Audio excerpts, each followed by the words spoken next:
So today we're doing an install video.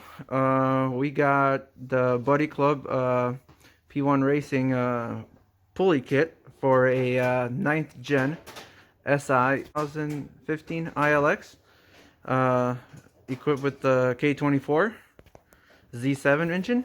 So this will work on the 9th gen SI or the year range ILX that came with the 2.4 liter engine. Just a quick little product review. This is the really nice box that comes with. This is a really well packaged from Buddy Club.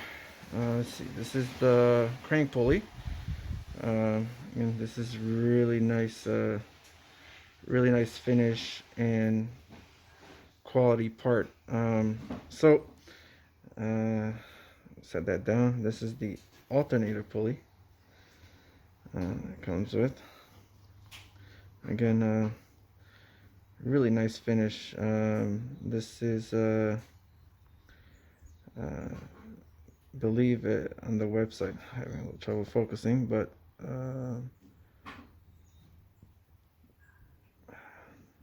that's a little better.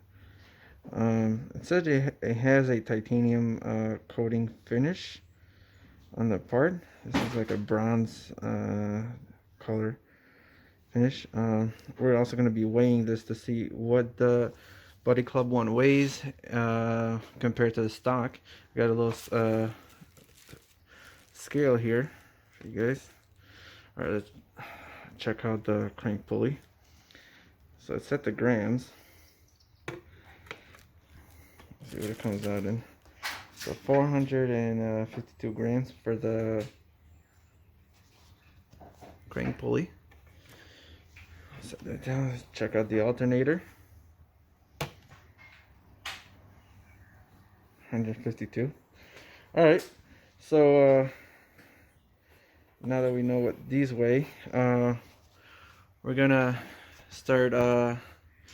We got the car already jacked up right now. We're gonna start installing. We're gonna start off with the crank pulley, and first thing you got to take out.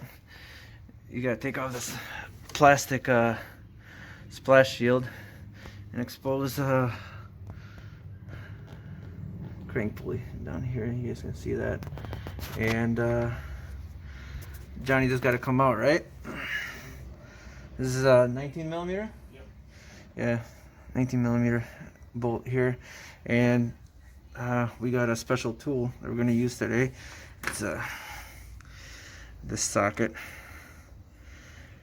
Heavy duty. It's not going to flex from what John is telling me, and all the torque should go straight to that bolt, and hopefully it comes out pretty easy. Oh, and another thing I did not mention for you guys, this kit also, we'll leave the stickers for the extra horsepowers. Also comes with a belt. So this kit is for AC included. You can get this without AC. This one is the pulley kit with AC. All right, let's get back to work. So far, no luck using the air gun. We're gonna try it one more time, and then we might have to result into a 9-foot pole to get this to break loose. We're gonna keep trying with air, and then if it doesn't budge, yeah, we'll try to get creative.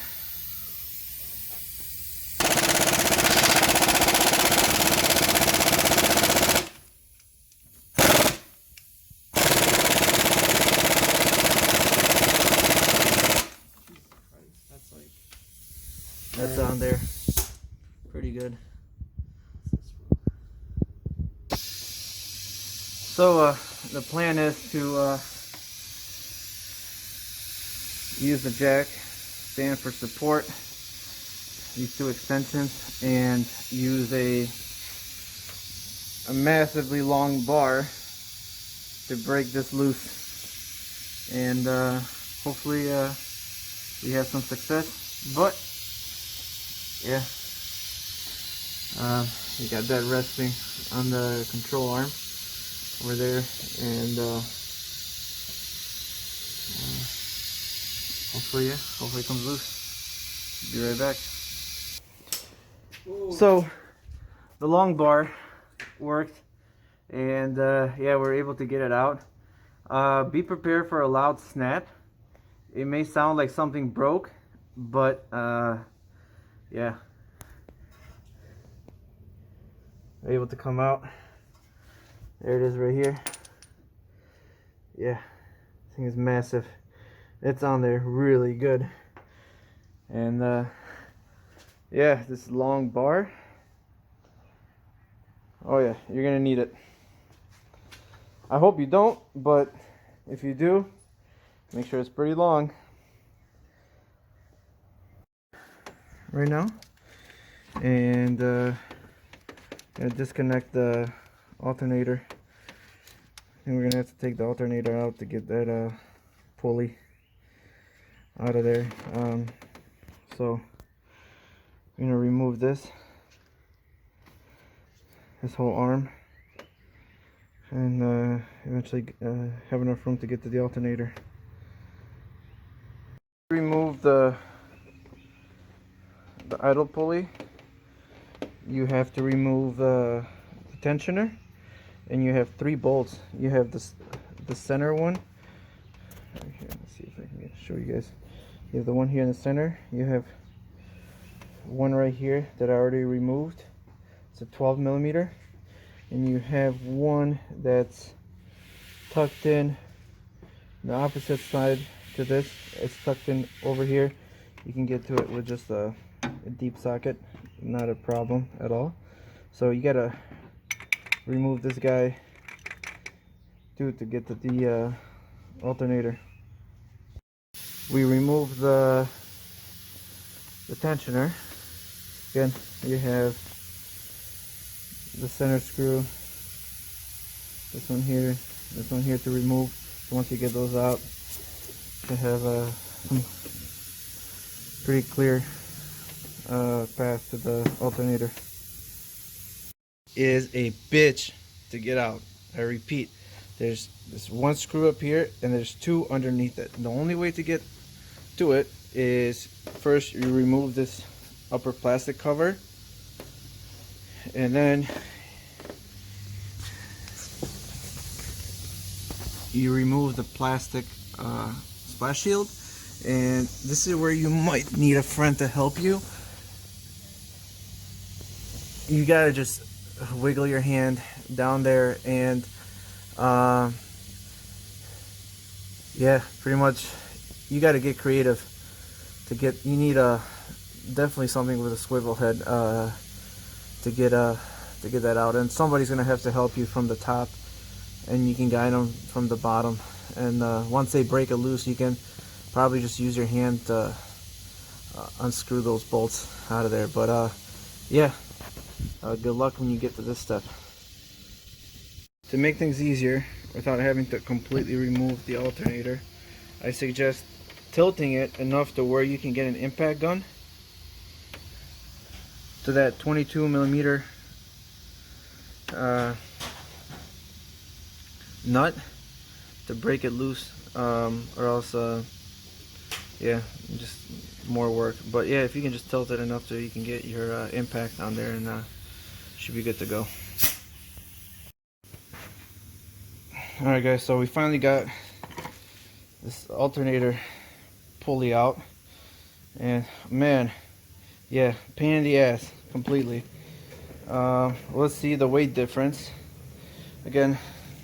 Alright, well, let's put the OEM one on here, and you're looking at about 266 grams for the OEM, and the Buddy Club one, 153. So significant difference. You can tell too just by holding it. So alright, time to put this one on. Alright, so we're gonna weigh the stock crank pulley just to get a idea of how much it weighs.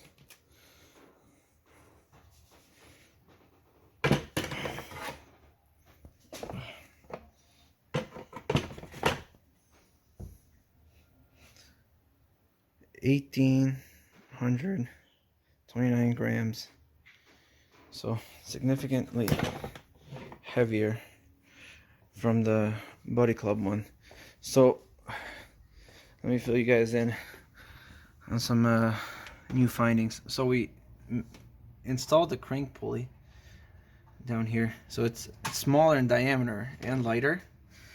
Now what we found out is that the smaller pulley that the kit comes with, that claims it's for the alternator, well, they're wrong. Let me see. Hey John, where do we leave it? It should be in the box, I think. So we found out that we ended up putting everything back together. It does not fit into the alternator, and we made sure the alternator on the ILX is the same as the Civic Si one, and it is. So that smaller pulley, this guy, does not fit. It's not meant to work with this alternator. So hole's not deep enough. That face. Yep, it's basically the thickness. It's greater than the OEM one, so you're not able to thread the nut on here to get it to install properly. So that nut, yeah, you see there, okay, see it. It doesn't work, and made sure it's not meant for the idler pulley as well, and it's not. So with that said, yeah, 9th gen Civic owners, Civic Si owners, do not install this on the alternator. It does not fit. So what we're gonna attempt to do now, we're gonna put in the new belt that came with the kit and hope that the tensioner will do its job and it'll provide the proper amount of tension to make everything work.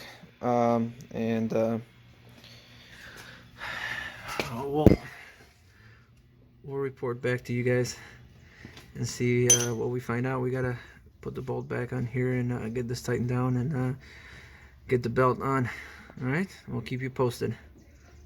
Bolt correctly, you need to apply oil to the threads and to this surface between the bolt flange and the top of the washer, but you don't want oil on this surface here. You're going to torque it to 37 foot-pounds, and then you're going to mark where it ends and then mark 90 degrees from there, and then keep tightening the bolt until 90 degrees of rotation has been achieved, and then you're all set. Thanks, John. So let's get this installed. And I just want to show you guys. So we were able to get the belt, new belt on there. It's nice and tight. You can find the diagram online, just about anywhere, if you don't remember how it went. So yeah, look up the diagram. Might need a friend, like I said before, to help you fish the belt through and not struggle. So we're gonna go ahead, torque that bolt in, and the wheel back on, lower the car, and take it out for a test drive.